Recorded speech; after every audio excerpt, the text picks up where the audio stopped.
Right, welcome to an interesting one. This is a hotel experience of a slightly different nature.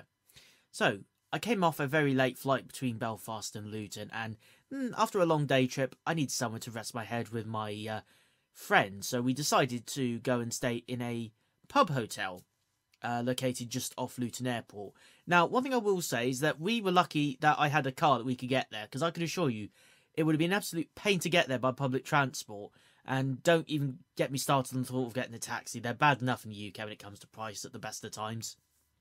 As you can see, it's a pretty old-fashioned building. I don't know if this is because the building's listed or they're trying to keep in with the countryside theme.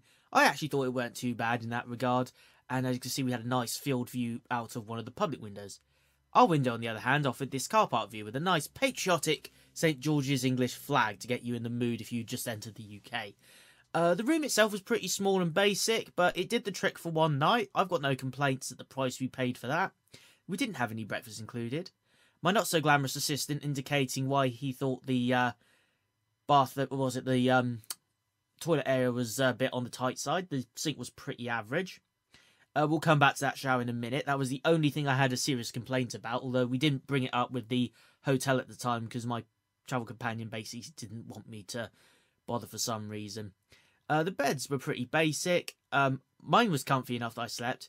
Look at him there, looking all miserable as sin.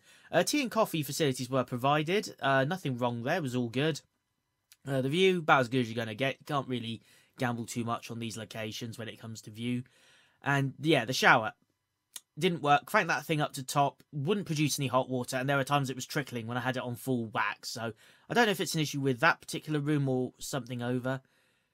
Wasn't much in the way of like seating and reading space, but again, it's just a small room.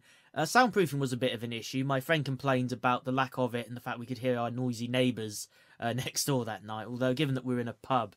We didn't have breakfast on this one. We didn't even have dinner because we'd arrived so late. However, as there's a pub attached, if you want a drink, if you want some food, you can always probably pop down to that one. As I said, you definitely need a car to get to this place or a taxi, but this is also a very good location if you are flying out of Luton because it's not that far away and it's easy to make arrangements if necessary. And just one last look at the car park. Ooh, look at that flag. Overall, I won't fault this place on the price. It was what was it? It was £54 for the two of us in one night in late November. So I'm proud to rate this a rather modest 9 out of 15.